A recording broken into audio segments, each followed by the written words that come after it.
School के बच्चों को इंसेंटिव देना चाहिए, क्योंकि हमको आने वाले ओलंपिक में भारत देश का नाम रोशन करना है। सब ये तोड़ फोड़ के हम अच्छे क्रिकेटर पैदा करेंगे। आज एक रोहित शर्मा जैसा अगर क्रिकेटर पैदा हुआ है तो कितने बच्चे, कितने बड़े पैमाने पे इंडस्ट्री चल रही है, ऑफिसरों को पता चल रहा है क्या? कितने बड़े एक्टिविस्ट ने अगर उसका खुद का होगा किसी भी व्यक्ति को तो ही आप कंप्लेन कर सकते हो। आरटीआई एक्टिविस्ट लोग नहीं मुंबई शहर को चला रहे। मुंबई शहर चुने हुए पॉलिटिशियंस लोग के माध्यम से मुंबई शहर चल रहा है, महाराष्ट्र चल रहा है। मैंने कहा कि स्कूल का परीक्षा चल रहा है, ऐसे समय पे आप गैस कटर लेके जाके ये सब बनाया हुआ तोड़ रहे हो, कौन सा ये कंस्ट्रक्शन? ऑफिसर अगर बुरे हैं तो उनके साथ में मैं लड़ता भी हूँ, अच्छा है तो उनका मैं सम्मान भी करता हूँ। एयर कंडीशन नेट में बच्चे क्रिकेट खेलेंगे, मैं आपको बता, मैंने किया नहीं, लेकिन मोरीवरकर जी ने वो सारा निपटा दिया, अच्छा सहयोग दिया। मुंबई के बोरीवली पश्चिम कोराई के स्वामी विवेकानंद स्कूल में जहां एक तरफ 10वीं की परीक्षा चल रही थी तो वहीं दूसरी ओर स्कूल में विद्यार्थियों के लिए बने स्पोर्ट्स नेट को महाड़ा अधिकारियों ने ध्वस्त कर दिया था, जिसे लेकर स्कूल प्रशासन ने महाड़ा के प्रति नाराजगी व्यक्त की थी, जिसकी सूद लेते हुए स्थानीय जनसेवक पूर्व सांसद गोपाल शेट्टी ने पहल की, जिसके बाद महाड़ा ने स्कूल प्रशासन को दोबारा स्पोर्ट्स नेट लगाने की अनुमति दे दी है।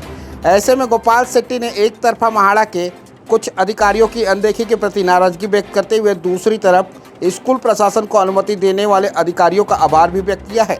ऐसे हमारे संवाददाता रितेश तिवारी ने गोपाल शेट्टी से खास बातचीत की। आइए नजर डालते हैं सुप्रीम समाचार की इस खास रिपोर्ट पर।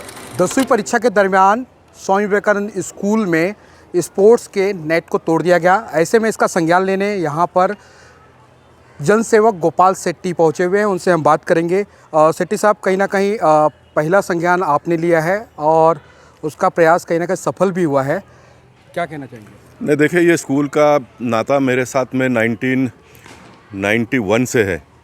मैं जब नगर सेवक 92 में पहली बार बना तो पारेख नगर की जो स्कूल है वो स्कूल का प्लॉट जो मालिक का था वो मालिक स्लम वाले को बेच रहा था, और स्लम वालों के थ्रू मेरे पास आकर कहा कि साहब यहाँ पर चालियाँ बनाएंगे, क्योंकि उन दिनों में कोई प्लॉट का डिमांड बहुत नहीं था।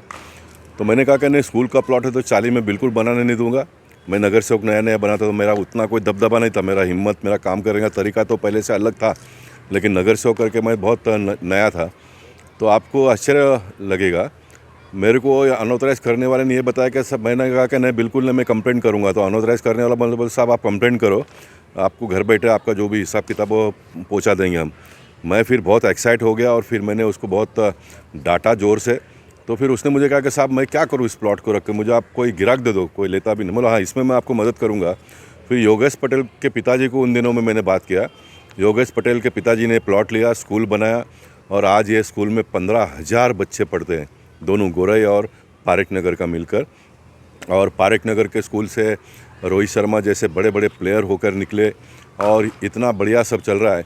इसमें एक बात तो इंटरनल भी थोड़ा प्रॉब्लम है। योगेश पटेल को मैंने बहुत 30 साल मदद किया, और योगेश पटेल ने अभी ये स्कूल बेच दिया है गोयनका, संदीप गोयनका जी को, और पहला भी बेचा था तब भी भावसार करके हिमालय स्कूल के, उनके साथ में बहुत साल लफड़ा चला है, और अभी इनके साथ में चला रहा है। योगेश के गुड फेथ के लिए मैं बोल रहा हूँ उनका नाम लेकर कि ये सब झंझट में से वो निकल जाए। अभी भी उम्र अच्छा है, आगे और व्यवसाय करके कमा सकते हो। जो स्कूल को आपने बनाया, आपने खड़ा किया, आप ही उसके खिलाफ में इस प्रकार का सब रवैया अपनाएंगे तो मैं फिर मेरे घर के लोगों को भी बख्शता नहीं हूँ। मेरा ये स्वभाव बना हुआ है, और भगवान ने शायद इसीलिए मुझे यहाँ तक पहुँचाया है।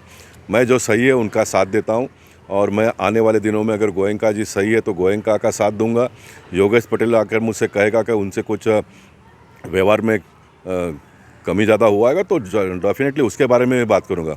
लेकिन इस तरह से किसी आरटीआई एक्टिविस्ट को लेकर अगर स्कूल को परेशान करेंगे, स्कूल के बच्चों को अगर परेशानी होगी तो मैं बिल्कुल चुप नहीं रहूँगा। मैं तो बड़े बड़े ताकतों के साथ में लड़ता हूँ, तो ये तो बहुत छोटे लोग हैं मेरे लिए। और मैं ये भी कहना चाहूँगा कि मुंबई के सारे लोगों को मैं ये टर्फ क्रिकेट के बारे में, देखिए, ऑफिसर अगर बुरे हैं तो उनके साथ में मैं लड़ता भी हूँ, अच्छा है तो उनका मैं सम्मान भी करता हूँ। चितोरे करके हमारे ऑफिसर थे जो चीफ इंजीनियर बने थे डीपी के, उन्होंने मेरा नाम का ये नाम से पॉलिसी बनाया है 2020 में, क्योंकि ये टर्फ क्रिकेट, इसमें कोई एफएसआई कंसेप्ट नहीं है। ये जो नेट लगाते हैं ये प्रोटेक्शन के लिए, अंदर अगर बच्चे खेलते तो बॉल बाहर ना जाए, किसी को लगे नहीं, उसके लिए ये है। और ये नेट के वजह से थोड़ा सन का भी प्रोटेक्ट होता है बच्चों को, क्या है हमारे ऑफिसरों के मन में, क्या है IAS ऑफिसर पढ़कर बने हैं लोगों को मदद करने के लिए कि परेशान करने के लिए? ऑन द कॉन्ट्ररी आने वाले दिनों में मैं तो कहूँगा कि कंडीशन इस प्रकार का डालना चाहिए, तो बड़े बड़े साइज़ का गाला है नेट में, छोटे साइज़ का डालना चाहिए कम से कम ऊपर, ताकि हीट कम आए। मैं आज आपको भविष्यवाणी करता हूँ, आने वाले दिनों में इस मुंबई शहर में और ये भारत देश में नरेंद्र मोदी जी के राज में एयर कंडीशन नेट में बच्चे क्रिकेट खेलेंगे। मैं आपको बताता हूँ, एयर कंडीशन नेट में खेलेंगे। मैं आप पूछे कितना भी हार्ड सवाल होगा उसका मैं जवाब दूंगा। भारत देश कहाँ जा रहा है, दुनिया कहाँ जा रही है? दुनिया दिन प्रतिदिन तरक्की कर रही है, उसी तरीके से आरटीआई कार्यकर्ता भी तरक्की करते जा रहे हैं। और ऐसे में कहीं ना कहीं भारतीय जनता पार्टी की सरकार है। पहल क्या होगी आरटीआई कार्यकर्ताओं पे लगाम लगाने के लिए, क्योंकि कई जगहों पे ऐसा होता है कि धन उगाही की जाती है। गोपाल शेट्टी जो कर रहा है वो भारतीय जनता पार्टी के माध्यम से ही कर रहा है। मैं भारतीय जनता पार्टी हूँ, आज भी मैं भारतीय जनता पार्टी से अलग नहीं हूँ, चाहे मैं आज MP हूँ या नहीं हूँ, लेकिन लोगों का प्रेम, लोगों का सपोर्ट, लोगों की अपेक्षा मेरे पास से उतना ही है। मैं कल एक दिन के लिए खाली मैंगलोर गया था, वो भी मैंगलोर में एक बहुत बड़ा मंदिर सारे लोगों ने, मुंबई के लोगों ने मिलकर बनाया, उसका ओपनिंग था, तो उस कार्यक्रम में मैं गया था। लेकिन स्कूल वाले का लगाव इतना है, उसके बावजूद भी मुझे उन्होंने फ़ोन किया, मैंने वहाँ से फ़ोन लिया, मैंने प्रेस को बताया, मैंने सारा जो कुछ भी करना था, एक्टिवेट करना था, वो सारा किया। और कल रात को मैं आ गया और मैं बोरीकर जी से बात किया, जायसवाल जी से बात मैंने किया नहीं, लेकिन बोरीकर जी ने वो सारा निपटा दिया, अच्छा सहयोग दिया। नीचे का ऑफिसर ने जो भी मस्ती करना था वो किया, लेकिन ऊपर के लोगों ने, जायसवाल जी और बोरीकर जी ने बहुत अच्छा स्टैंड इसमें लिया। और मैंने कहा कि स्कूल का परीक्षा चल रहा है, ऐसे समय पे आप गैस कटर लेके जाके ये सब बनाया हुआ तोड़ रहे हो। कौन सा ये कंस्ट्रक्शन था, कौन सा कोर्ट का आपको ऑर्डर आ गया कि जाके इमीडिएट तोड़ दो करके? क्या इतना आरटीआई एक्टिविस्ट लोग नहीं मुंबई शहर को चला रहे? मुंबई शहर चुने हुए पॉलिटिशियंस लोग के माध्यम से मुंबई शहर चल रहा है, महाराष्ट्र चल रहा है, देश चल रहा है। कांग्रेस का अगर दिवाला निकला होगा तो यह आरटीआई एक्टिविस्ट लोगों ने दिवाला निकाला, लोगों को कंपेन करके, परेशान कर करके लोगों को, और हम जैसे भारतीय जनता पार्टी के लोग लोगों के साथ में खड़े रह गए, इसलिए सारा ये बदलाव हुआ है। इसलिए हमारी सरकार ने आरटीआई रूल में बदलाव किया। अब रूल में क्या बदलाव किया है कि आरटीआई एक्टिविस्ट ने अगर उसका खुद का होगा किसी भी व्यक्ति को, तो ही आप कंप्लेंट कर सकते हो, दूसरे तीसरे का करना नहीं चाहिए। मैं तो कहता हूँ कि गुड फेथ में वो करो, तो भी मुझे, सिद्धार्थ आप वकील हो, मुझे उसमें भी कोई प्रॉब्लम नहीं है। सरकार का रेवेन्यू मैटर में अगर कोई आरटीआई एक्टिविस्ट रोल अदा करता है तो मुझे उसका कोई प्रॉब्लम नहीं है। सरकार के कानून को उल्लंघन करके, कानून का भंग करके कोई अगर कोई कंस्ट्रक्शन करता है, उसमें भी आरटीआई एक्टिविस्ट इन्वॉल्व हो, मुझे उसमें भी कोई प्रॉब्लम नहीं है। लेकिन आरटीआई एक्टिविस्ट स्वयं का इंटरेस्ट के लिए किसी को हैरान परेशान करेगा तो वो हम चलने नहीं देंगे। यह ऑफिसरों की गलती है। कानून ये कहता है कि अगर कोई आरटीआई एक्टिविस्ट किसी का कंप्लेंट भी करता है तो फिर उसको आपने साथ में लेके जाना चाहिए। ये घर पे बैठते हैं और ये ऑफिसर लोग जाके इस प्रकार का सारा मस्ती करते हैं। ये ऑफिसर लोग भी आरटीआई एक्टिविस्ट का इसलिए सुनते हैं कि इनके 10 पाप है ऑफिसरों का, ये उनके पीछे पड़ जाएंगे, इसलिए ये उनको सब टॉलरेट करते हैं। मैं चाहता हूँ कि हमारे जो पॉलिटिकल सिस्टम में इलेक्टेड लोग हैं, थोड़ा उनको एग्रेसिव होना पड़ेगा, जनता आपके साथ में है और जनता ने आपको वोट देकर चुना है, तो आपका चलना चाहिए या ये आरटीआई एक्टिविस्ट का चलना चाहिए, ये हम लोगों ने तय करना चाहिए। नहीं तो आने वाले दिनों में समस्या बहुत विकट होते जाने वाली है, है। एक सवाल और भी था कि सुरक्षा के एहतियातन एक सेफ्टी दिवस मनाया जाता है, करीब सप्ताह भर चलता है। उस दिनों में दिखा जाता है कि चाहे कंस्ट्रक्शन हो या सेफ्टी रूल हो, किसी भी तरीके की उसकी मर्यादा की पालन की जाती है।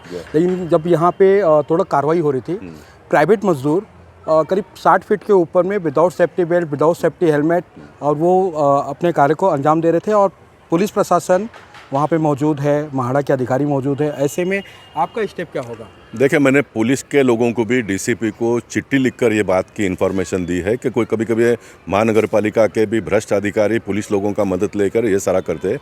मैंने पुलिस लोगों को कहा कि you are not a tool, आप एक पुलिस ऑफिसर हो, आपने सारे मुद्दों को जांच पड़ताल करके क्या सही है क्या गलत है, फिर आपने पुलिस प्रोटेक्शन देना है। इसलिए सरकार, देखिए, सरकार समय समय पर कानून में बदलाव करती है।